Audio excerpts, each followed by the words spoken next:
नाशिक जिल्हास्तरीय महसूल क्रीडा व सांस्कृतिक स्पर्धा संपन्न, या संघानं विजेतेपद पटकावलं।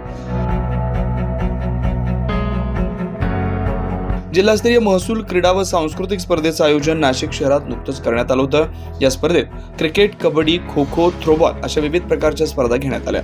यामध्ये जिल्ह्यातील विविध तालुक्यातील Nashik super kings, Nashik eagles, Brahmagiri warriors, Kasmadi giants, eastern riders, Saptashrungi tigers अशा एकूण 6 संघांमध्ये खेळाडूंची विभागणी करण्यात आली होती। अखेर या स्पर्धेत नाशिक जिल्हाधिकारी कार्यालयाचा नाशिक सुपर किंग्स या संघानं विजेतेपद पटकावलंय।